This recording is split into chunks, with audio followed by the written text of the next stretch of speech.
Bismillahirrahmanirrahim. Assalamualaikum warahmatullahi wabarakatuh.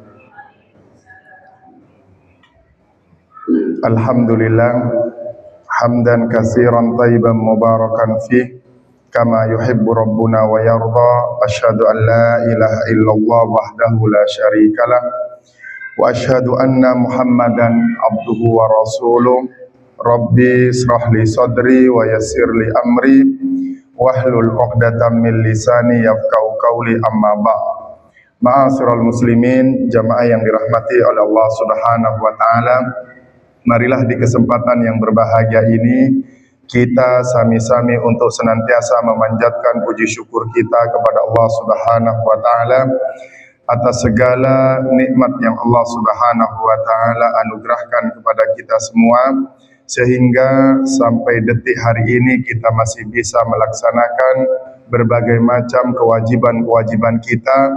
Salah satunya yaitu sholat maghrib secara berjamaah, kemudian kita melanjutkan dengan bermajelis ilmu. Mudah-mudahan Allah Subhanahu wa taala menerimanya sebagai amal soleh, kemudian Allah mengangkat derajat kita dan Allah mudahkan jalan menuju surganya Allah Subhanahu wa taala. Amin amin Allahumma amin. Salawat dan salam tak lupa kita haturkan kepada Nabi kita Nabi Muhammad sallallahu alaihi wa ala alihi wasallam yang telah menyampaikan risalah-risalah Islamnya, sehingga dengan risalah tersebut kita bisa mengetahui mana yang hak dan mana yang batil, mana yang harus kita kerjakan dan mana yang harus kita tinggalkan. Ma'asyiral muslimin, jamaah yang dirahmati oleh Allah Subhanahu wa taala, pada kesempatan yang berbahagia ini tetap kita akan membahas terkait masalah mempersiapkan diri untuk menyambut datangnya bulan Ramadan. Dan pada kesempatan yang berbahagia ini kami ingin menyampaikan satu materi secara khusus terkait fenomena yang kemudian kita kaji ataupun kita gali kenapa dan ada apa, yaitu fenomena ketika di bulan Ramadan kita lihat bahwasanya banyak di antara kaum muslimin itu kemudian semangat di dalam beribadah, semangat di dalam menjalankan ketaatan-ketaatan kepada Allah Subhanahu wa taala. Bahkan ia sangat-sangat antusias untuk mengejar kebaikan-kebaikan dan bahkan mampu untuk meninggalkan segala macam bentuk kemaksiatan. Maka yang menjadi pertanyaan, Kenapa di bulan Ramadan kita seperti itu, bahkan kebanyakan manusia seperti itu, sedangkan di luar bulan Ramadan tidak seperti itu, tidak semangat di dalam ketaatan kepada Allah, bahkan lebih banyak melakukan kemaksiatan. Kira-kira kenapa? Kemudian ada apa? Kalau kita mau mengkaji, jangan sampai kemudian ma'asyiral muslimin rahimani wa rahimakumullah, kita di bulan Ramadan hanya kemudian menjadi orang ataupun hamba yang ikutan. Seperti apa menjadi seorang hamba yang ikut-ikutan? Yaitu ketika puasa hanya sekedar ikut puasa, orang ke masjid hanya sekedar ikut-ikutan ke masjid, orang melaksanakan tarawih hanya sekedar ingin meramaikan, ingin kemudian ngumpul-ngumpul, ingin kemudian ngobrol-ngobrol di masjid. Apakah kita seperti itu? Maka perlu kita ketahui kenapa kira-kira. Makanya ma'asyiral muslimin, jamaah yang dirahmati oleh Allah Subhanahu wa taala, memang secara umum Ramadan itu adalah bulan yang sangat istimewa. Bahkan bisa dikatakan bulan Ramadan itu adalah bulan yang sangat hebat istilahnya kalau kita bahasakan seperti itu. Sehingga apa? Sehingga karena kehebatan bulan Ramadan dan nantinya kenapa bulan Ramadan itu bisa menjadi hebat, yang kemudian banyak manusia, banyak hamba-hamba Allah yang kemudian semangat di dalam menjalankan ketaatan, maka ini yang nanti akan kita bahas. Ma'asyiral muslimin, jamaah yang dirahmati oleh Allah Subhanahu wa taala, sebelum kita masuk kepada pembahasan intinya, maka ada satu ayat yang ini nanti mungkin bisa menjadi pengaruh besar kenapa kita semangat di bulan Ramadan untuk menjalankan ketaatan-ketaatan kepada Allah. Ada satu ayat di dalam Al-Quran yang ayat ini kemudian diapit oleh dua ayat yang menerangkan tentang bulan Ramadan. Kira-kira ayat apa itu? Yang sebelum ayat ini berbicara masalah Ramadan, dan setelah ayat ini berbicara juga masalah Ramadan. Sehingga ayat ini ada di antara dua ayat yang berbicara tentang Ramadan. Kira-kira ayat apa bunyinya? Ada yang tahu kira-kira para jamaah? Atau ada yang ingat? Surat Al-Baqarah ayat 186. Bunyinya adalah wa idza sa'alaka ibadi anni fa inni qarib ujibu da'watad da'i idza da'an falyastajibu li wal yu'minu bi la'allahum yarshudun. Nah, ayat ini berada di antara dua ayat yang menjelaskan tentang Ramadan. Maka ayat ini kalau kita baca artinya, maka ayat ini menjelaskan tentang kedekatan Allah dengan hambanya. Jadi sekali lagi, ini dikatakan wa idza sa'alaka ibadi anni fa inni qarib. Kata Allah Subhanahu wa taala, dan apabila hamba-hambaku itu bertanya tentang aku, maksudnya apa? Dan apabila hamba-hambaku bertanya kepadamu Muhammad tentang aku, maka jawablah bahwasanya aku itu adalah dekat. Nah ini nanti korelasinya. Kenapa kemudian orang-orang itu ketika di bulan Ramadan itu semangat sekali di dalam apa?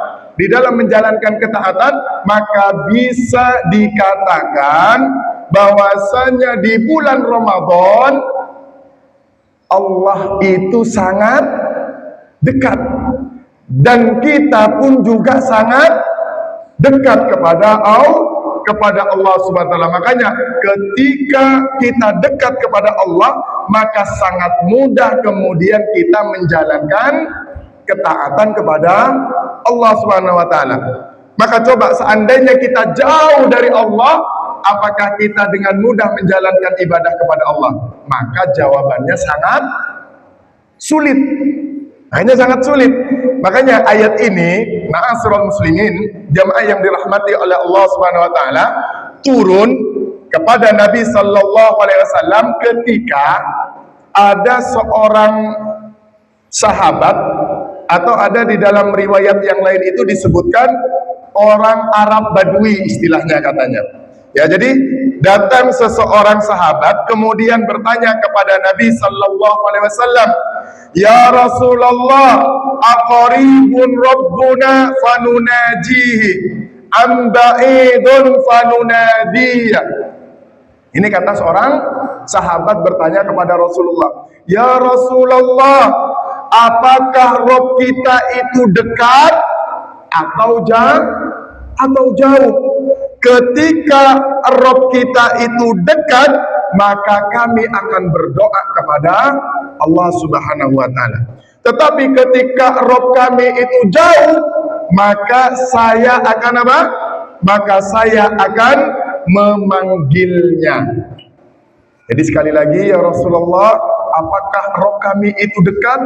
Kalau memang dekat, saya akan berdoa dengan cara yang lirih, dengan cara yang pelan. Tapi kalau Rob kami itu jauh, maka saya akan memanggilnya dengan suara yang keras. Mendengar pertanyaan seperti itu, maka Rasulullah Sallallahu Alaihi Wasallam kemudian menunggu malaikat Jibril turun untuk menyampaikan wahyu dari Allah Subhanahu Wa Taala. Sumpamanya kalau kita ditanya, Rob kita jauh atau dekat? Kalau ditanya, Rob kita Allah Subhanahu Wa Taala jauh atau dekat? Jauh atau dekat? Kalau sedang beribadah dekat, tapi kalau lagi maksiat kayaknya jauh, ya kan? Kayaknya jauh. Makanya kemudian Allah mengutus malaikat Jibril, kemudian apa?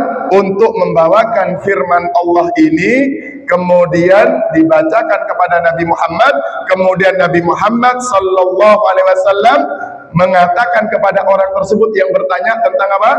Apakah Allah itu jauh atau dekat? Kemudian Rasulullah SAW membacakan doa ini, wa idza sa'alaka ibadi anni fa inni qarib. Jadi Allah itu sangat dekat. Makanya ayat ini ada di antara dua ayat Ramadan.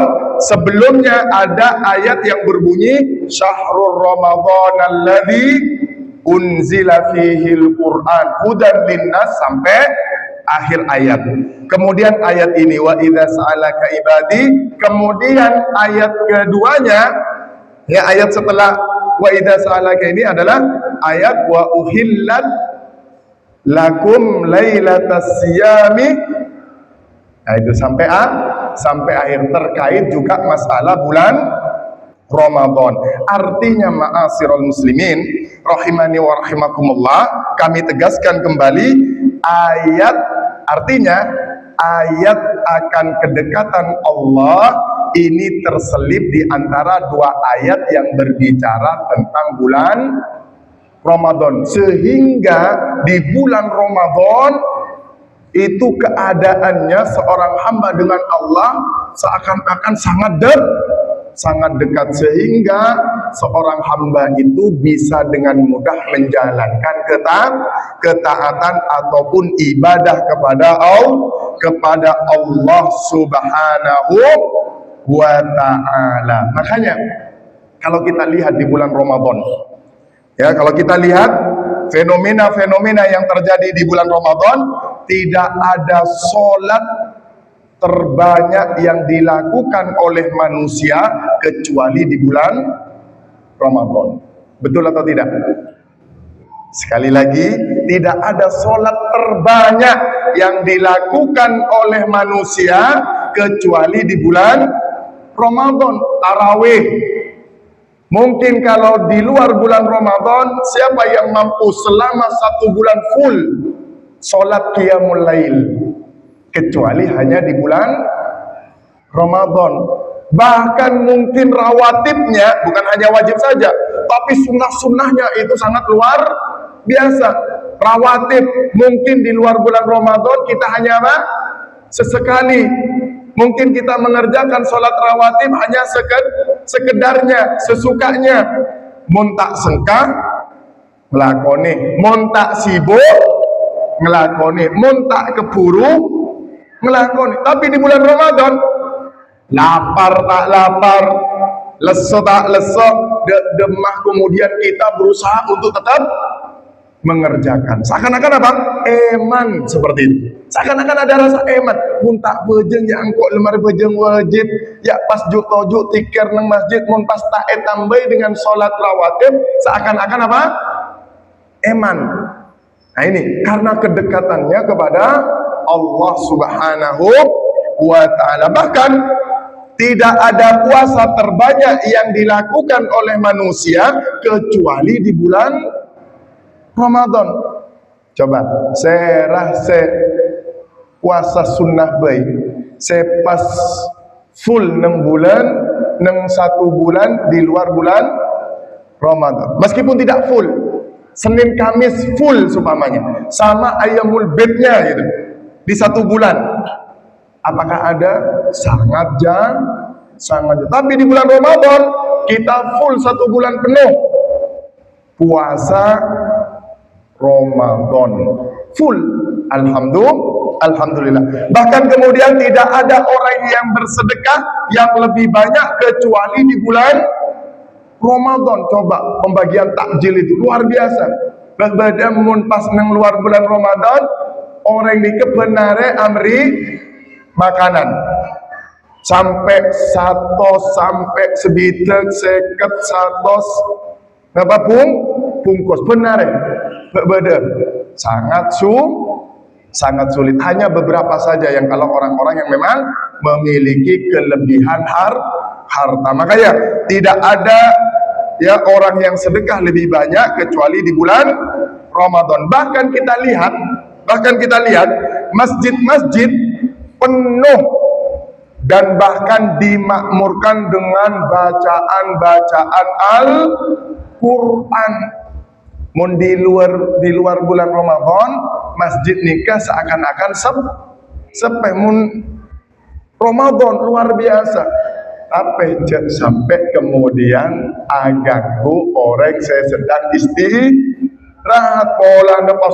Di bulan Ramadan ya harus banyak baca Al-Quran, kemudian pakai speaker atas, kemudian mengganggu tetangga, sedangkan ada tetangganya yang sedang sakit mungkin, atau yang mau istirahat karena banyak pekerjaan, kemudian karena capek. Nah, kita harus lihat kondisi, tapi kita tetap harus membaca Al-Quran.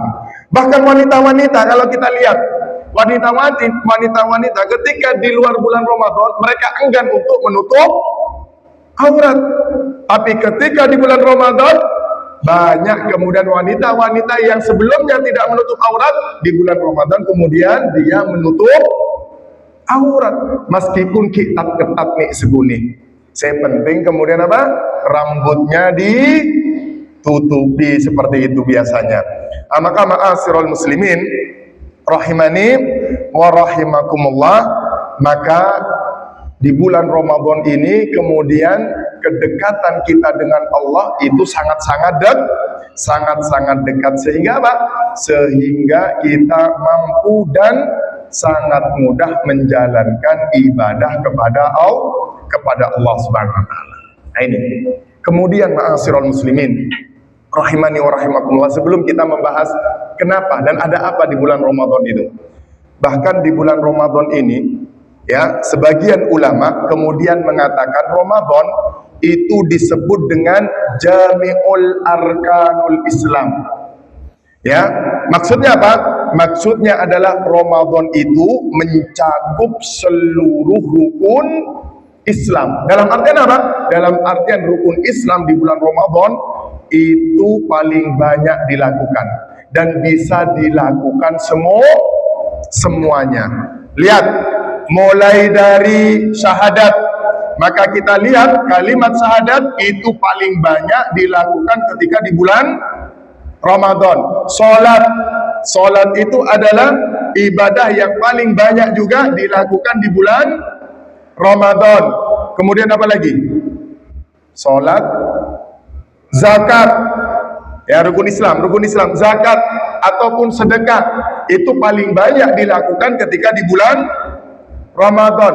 Puasa apalagi memang menjadi suatu kewajibannya. Kemudian yang terakhir apa? Haji pun juga bisa dilakukan di bulan, bisa atau tidak? Ya. Haji bisa juga dilakukan di bulan apa? Secara hadis di bulan Dzulhijjah. Apakah bisa di bulan Ramadan? Bisa, pahalanya bisa, tapi pahalanya apa itu? Yaitu kata Rasulullah sallallahu alaihi wasallam, umroh di bulan Ramadan maka seperti haji bersamaku, kata Rasulullah sallallahu alaihi wasallam. Nabi itu umroh berapa kali selama hidupnya? Berapa kali? 4 kali kalau tidak salah. Ya, Nabi itu kalau tidak salah umroh sebanyak 4 kali. Ya, yang pertama umroh Hudaybiyah kalau tidak salah. Tetapi umrohnya itu tidak jadi. Tapi oleh Allah tetap karena niatnya kemudian tetap dicatat sebagai umroh. Kemudian umroh yang kedua yang disebut dengan umroh qadha, 1 tahun setelahnya. Karena tahun kemarin tidak jadi, kemudian tahun depannya kemudian Nabi umroh. Kemudian umroh yang ketiga disebut dengan umroh ji'ronah. Umroh ji'ronah. Dan ini oleh Rasulullah dilakukan ketika di bulan Ramadan. Kemudian ada satu kisah. Nah, ini kisah. Ada seorang wanita, ya, ada seorang wanita yang kemudian dia tidak ikut haji wada bersama Nabi Sallallahu Alaihi Wasallam. Jadi kalau masalah haji, Nabi itu seumur hidup hajinya hanya 1 kali. Kalau umrah 4 kali, kalau haji hanya 1 kali. Kemudian disebut dengan haji wada, haji perpisahan, pertama kali dan yang terakhir. Maka kemudian ada seorang wanita, yang wanita ini sebelumnya sudah pernah umroh bersama Nabi ketika di Ji'ronah, ya, ketika di bulan Ramadan. Kemudian tidak ikut di haji wadanya Nabi Sallallahu Alaihi Wasallam. Maka wanita ini kemudian merasa sedih dan mengadu kepada Nabi Sallallahu Alaihi Wasallam karena tidak bisa melaksanakan haji bersama dengan Nabi Sallallahu Alaihi Wasallam. Kemudian sahabat wanita ini, Suhaibiyah ini menangis. Maka kemudian kata Rasulullah Sallallahu Alaihi Wasallam, jangan menangis. Bukankah engkau pernah umrah bersamaku ketika di bulan Ramadan? Maka kemudian Nabi Sallallahu Alaihi Wasallam mengatakan, umratun fi Ramadan tu'addilul hajj ma'i. Umroh di bulan Ramadan itu setara pahalanya, kedudukannya seperti haji bersamaku. Ini kata Rasulullah SAW. Makanya kalau kita memiliki kelebihan harta, kelebihan rezeki, maka kalau bisa umrohnya di bulan Ramadan. Kenapa? Karena kata Rasulullah, pahalanya itu seperti pahala haji bersama dengan Nabi Sallallahu Alaihi Wasallam. Ma'asyiral muslimin rahimani wa rahimakumullah. Maka Ramadan itu bisa dikatakan apa? Jami'ul arkanul Islam. Semua rukun Islam dilakukan di bulan Ramadan, yang tidak pernah ada di bulan-bulan yang lainnya yang secara sempurna. Maka dari ini ma'asyiral muslimin rahimani wa rahimakumullah, disinilah kemudian ya kehebatan bulan Ramadan. Kenapa Ramadan kok sampai seperti itu? Begitu mulianya, begitu hebatnya. Karena satu tadi, karena kedekatan Allah itu sangat dekat ketika di bulan Ramadan. Itu yang pertama. Kemudian selanjutnya ma'asyiral muslimin, kenapa Ramadan sebegitu dahsyatnya, sebegitu hebatnya, sehingga semua orang itu apa?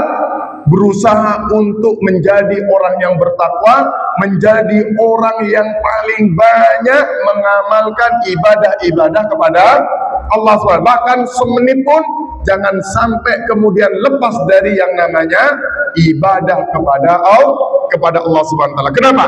Ini yang pertama. Karena Ramadan itu disebut dengan Syahrul Quran. Ya, jadi kenapa? Karena yang pertama, Ramadan itu disebut dengan Syahrul Quran. Disebutkan di dalam Al-Quran, Syahrul Ramadan alladzi unzila fihil Quran hudan linnas wa bayyinatin minal huda wal Furqan. Bulan Ramadan itu adalah bulan yang di dalamnya diturunkan permulaan Al-Quran sebagai petunjuk bagi manusia dan penjelasan-penjelasan mengenai petunjuk itu dan pembeda antara yang hak dan yang batil. Dan ingat, ketika berbicara masalah Al-Quran, maka dengan Al-Quran ma'asyiral muslimin, perhatikan ini, dengan Al-Quran maka Allah akan mengangkat segalanya. Sekali lagi, dengan Al-Quran maka Al-Quran itu akan mengangkat segalanya. Makanya kemudian malaikat Jibril, ketika Allah menurunkan Al-Quran melalui malaikat Jibril, maka malaikat Jibril itu kemudian disebut dengan Sayyidul Malaikah, menjadi pemimpin para malaikat, diangkat derajatnya. Kemudian ketika Al-Quran diturunkan kepada Nabi Muhammad sallallahu alaihi wasallam, maka Nabi Muhammad sallallahu alaihi wasallam diangkat derajatnya menjadi Sayyidul Anbiya wal Mursalin, pemimpinnya para nabi dan rasul. Maka ketika Al-Quran diturunkan di malam Lailatul Qadar, maka malam itu disebut dengan Sayyidul Ayyam atau Sayyidul Layal, yaitu tuannya atau pemimpinnya malam-malam, menjadi mulia. Maka ketika Al-Quran diturunkan di bulan Ramadan, maka bulan Ramadan itu kemudian menjadi apa? Sayyidus Syuhur, yaitu tuannya atau pemimpinnya bulan. Maka hal ini sesuai dengan sabda Rasulullah sallallahu alaihi wasallam, "Innallah yarfa'u bihadzal kitaba aqwam wa yudha'u bihi akharin." Kata Rasulullah sallallahu alaihi wasallam, sesungguhnya Allah akan mengangkat sebuah kaum, akan mengangkat derajat sebuah kaum dengan kitab ini, yaitu Al-Quran, dan merendahkan yang lainnya dengan Al-Quran. Makanya ma'asyiral muslimin rahimani wa rahimakumullah, kalau malaikat yang membawa Al-Quran, kemudian Nabi Muhammad yang menerima Al-Quran, kemudian malam Lailatul Qadar adalah tempat di mana Al-Quran itu diturunkan, kemudian Ramadan adalah bulan yang dipilih ketika Al-Quran itu turun, kemudian semuanya menjadi mulia. Maka kalau Al-Quran itu ada di dalam dada kita, ada di dalam diri kita, maka Allah pasti akan memuliakan kita. Makanya jangan sampai nantinya ketika di bulan Ramadan kita jangan sampai kemudian jauh dari Al-Quran. Makanya kata Rasulullah sallallahu alaihi wasallam, khairukum man ta'allama al-Quran wa 'allama. Sebaik-baik, ya, khairukum, sebaik-baik kalian adalah orang yang belajar Al-Quran atau belajar Al-Quran dan mengajarkan Al-Quran. Jadi sebaik-baik orang di antara kalian adalah orang yang belajar Al-Quran dan mengajarkan Al-Quran. Makanya sekali lagi, seandainya setiap saat kita, setiap waktu kita senantiasa berinteraksi dengan Al-Quran, maka kita akan menjadi mulia, menjadi terhormat, dan Allah akan apa? Angkat derajatnya.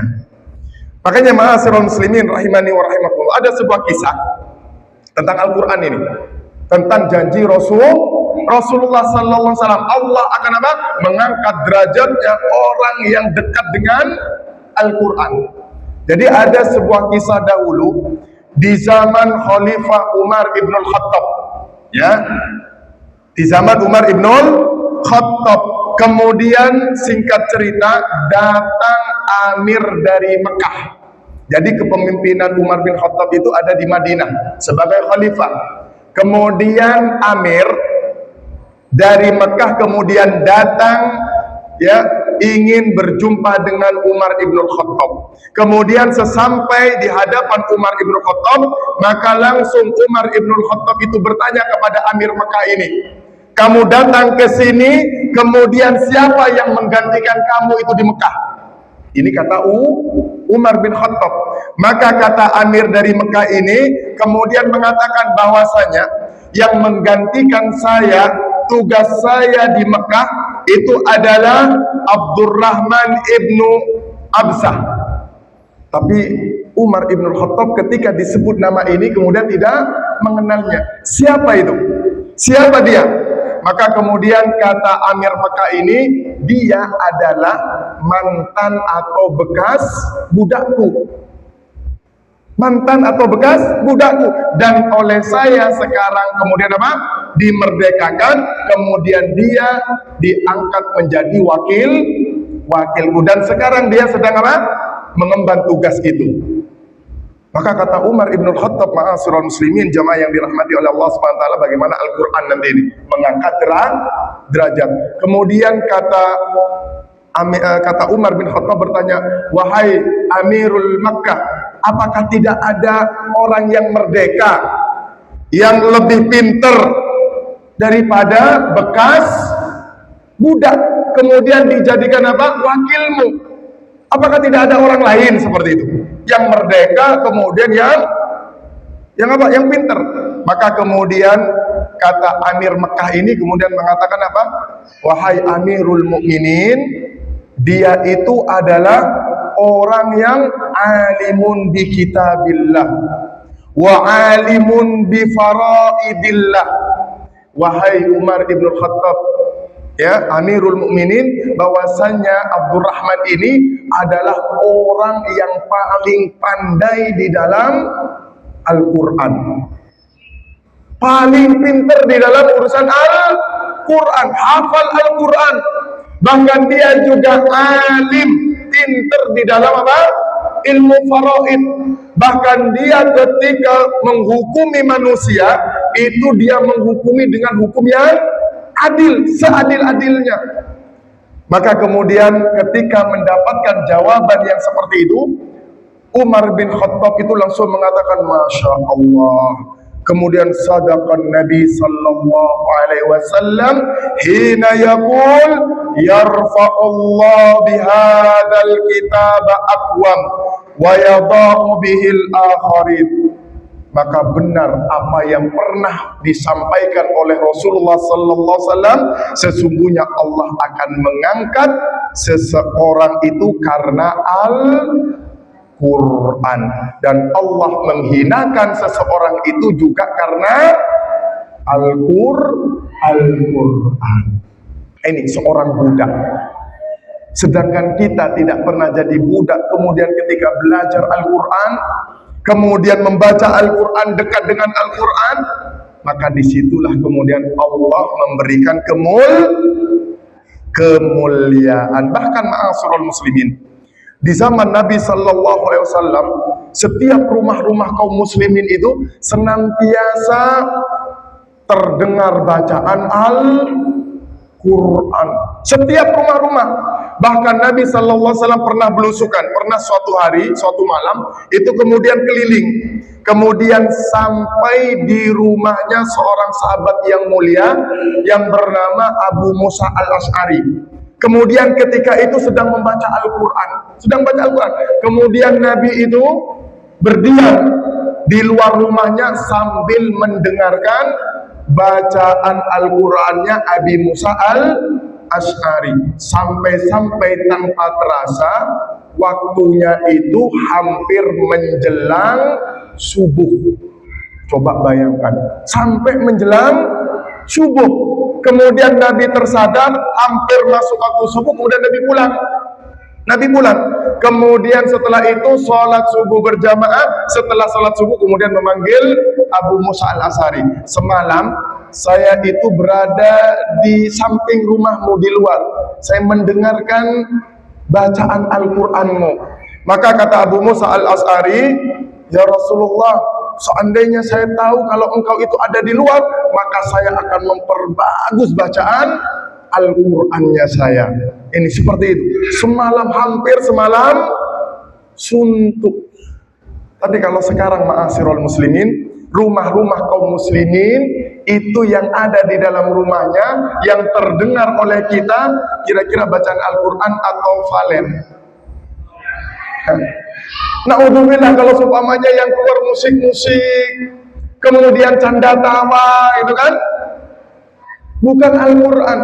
Maka jangan-jangan na'udzubillah, jangan-jangan sudah benar apa yang difirmankan oleh Allah Subhanahu wa taala, yang Allah Subhanahu wa taala mengatakan, wa qala rasul ya rab inna qaumi ittakhadhu hadzal qur'ana mahjura.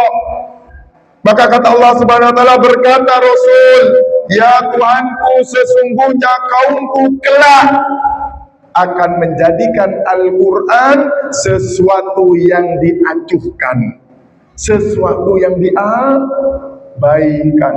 Sudah sampai atau belum? Sudah sampai apa belum? Al-Quran ini diacuhkan dan diabaikan, dan kita lebih mementingkan apa? Nonton sinetron, ya, sampai berjam-jam.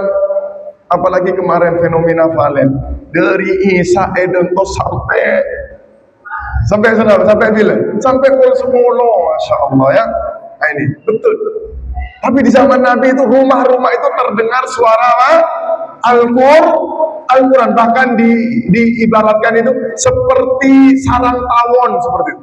Bunyi semua, ya, mengaji semua di setiap rumah-rumah kaum muslimin. Bahkan ketika di bulan Sya'ban ini secara khusus, seorang ulama pernah mengatakan syahrul Sya'ban syahrul Qurra. Bulan Sya'ban itu adalah bulannya para pembaca Al-Quran. Maka ma'asyiral muslimin, kenapa kita harus mengetahui ini? Agar kita nanti di bulan Ramadan mempersiapkan diri untuk lebih dekat lagi kepada Al-Quran, biar kita mendapatkan kemuliaan, biar kita semakin dekat dan akan mendapatkan derajat yang sangat tinggi di dunia, lebih-lebih nanti di akhirat. Ma'asyiral muslimin, jamaah yang dirahmati oleh Allah SWT. Secara singkat, ini yang pertama pasti panjang, kemudian yang kedua, ketiga pasti pendek karena sudah waktunya ini. Yang kedua secara singkat ini, saya sebutkan 3 saja tentang kehebatan kenapa kemudian orang-orang itu hebat di bulan Ramadan. Kemudian yang kedua, Ramadan itu disebut juga dengan Syahrul Intisar, bulan penuh dengan kemenangan. Bulan penuh dengan kemenangan. Ingat, musuh kita itu ada 3. Betul atau tidak? Musuh kita ada 3. Musuh nyata kita itu ada 3. 1 adalah hawa nafsu kita sendiri, itu musuh kita. Yang kedua adalah musuh kita yang meskipun tidak nampak tapi itu nyata adalah setan. Yang ketiga adalah musuh kita orang-orang munafik dan orang-orang kafir dan musyrikin. Ini. Maka dari itu ma'asyiral muslimin rahimani wa rahimakumullah, di bulan Ramadan kita harus bisa menang. Melawan apa yang pertama? Melawan hawa nafsu. Kenapa? Karena di bulan Ramadan itu ada puasa, yang mana puasa itu bisa menahan hawa nafsu, sebagaimana hadis Nabi sallallahu alaihi wasallam. Hadisnya tentang apa? Pernikahan itu, ya ma'syaras sabab man istata'a minkumul ba' falyatazawwaj. Kemudian di akhirnya, kalau kita tidak mampu untuk menikah, maka kata Rasulullah, fa alaihi bisawm fa innahu lahu wija.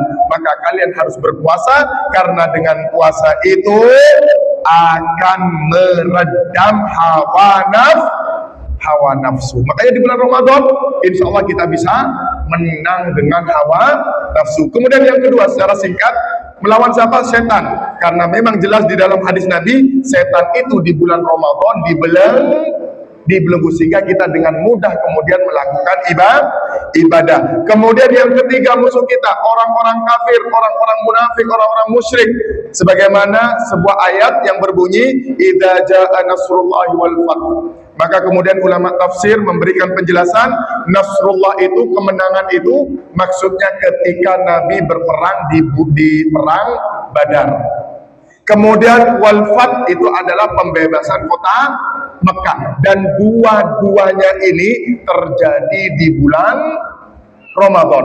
Perang Badar di bulan Ramadan, pembebasan kota Mekah di bulan Ramadan. Maka sejatinya di bulan Ramadan itu adalah bulan kemenangan. Menang melawan hawa nafsu, menang melawan setan, menang melawan musuh-musuh yang nyata.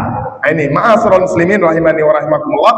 Kemudian yang ketiga, terakhir, ya, dahsyatnya bulan Ramadan itu karena bulan Ramadan itu adalah syahrun mustajabud doa, bulan yang dimana doa-doa itu pasti diijabah. Maka jangan sampai kita lewatkan. Minimal ada 3 tempat yang tempat itu sangat mustajab, dan jangan sampai kita sibukkan dengan urusan-urusan yang lain, tapi sibukkan kita dengan urusan doa. Yang pertama, menjelang buka. Jangan sampai kita sibuk dengan urusan mempersiapkan buka puasa. Jangan sampai, tapi kita manfaatkan untuk berdoa. Bahkan disebutkan di waktu menjelang maghrib berbuka itu, Allah senantiasa membebaskan orang-orang, seorang hamba itu apa? Terbebas dari nerakanya Allah SWT. Dimulai dari ketika berbuka puasa. Maka kita doakan, langsung angkat tangan berdoa, ya Allah, selamatkanlah suami saya atau istri saya. Ya Allah, selamatkanlah orang tua saya dari neraka-Mu. Ya Allah, selamatkanlah saudara-saudara saya. Ya Allah, selamatkanlah seluruh kaum muslimin. Angkat berdoa kepada Allah. Kemudian yang kedua, menjelang sahur sepertiga malam. Itu sudah kita tahu semua bagaimana mustajabnya. Bahkan di waktu itu disebut dengan waktu yang penuh dengan keberkahan. Kemudian yang ketiga ini, setelah subuh di pagi hari. Jangan kemudian karena apa? Semalam capek beribadah, kemudian sahur, kemudian sholat subuh, setelah itu tidur. Jangan, gunakan untuk berdoa. Kenapa? Karena di waktu pagi itu setelah subuh itu langsung Rasulullah sendiri yang berdoa, ya Allah, berkailah umatku di waktu paginya. Kita doa dan insya Allah penuh dengan keberkahan. Ma'asyiral muslimin jamaah yang dirahmati oleh Allah SWT. Itulah kemudian kenapa Ramadan itu begitu dahsyat. Kemudian banyak di antara kita kemudian apa? Semangat di dalam beribadah kepada Allah Subhanahu wa taala, karena kedekatan kita kepada Allah itu sangat dekat, dan juga karena barokahnya Al-Qur'an, kemudian juga karena barokahnya musuh-musuh kita dibelenggu dan kita dimenangkan, dan di situ ada doa-doa yang mustajab. Mudah-mudahan Allah Subhanahu wa taala memberikan kekuatan kepada kita, hidayah kepada kita, sehingga kita bisa memanfaatkan bulan Ramadan dengan sebaik-baiknya, kemudian kita bisa menjadi pemenang, yaitu dengan dimasukkan ke dalam surga dan dijauhkan dari api nerakanya Allah SWT. Maka kata Allah, faqad faz, maka sungguh orang itu telah beruntung ataupun berhasil. Amin amin Allahumma amin. Mungkin hanya ini yang sedikit yang bisa kami sampaikan, kurang dan lebihnya saya mohon maaf. Aqulu qouli hadza wastaghfirullah li wa lakum fastaghfiru innahu wal ghafurur rahim. Sebelum kami tutup, ya kita berdoa mudah-mudahan kita semuanya bisa dipertemukan dengan bulan Ramadan. Allahumma ballighna Ramadan, ya Allah, sampaikanlah kami kepada bulan Ramadan. Amin amin Allahumma amin. Kita tutup dengan doa kafaratul majlis. Subhanakallahumma wa bihamdika asyhadu an la ilaha illa anta astaghfiruka wa atubu ilaik. Wa sallallahu ala nabiyyina Muhammad. Assalamualaikum warahmatullahi wabarakatuh.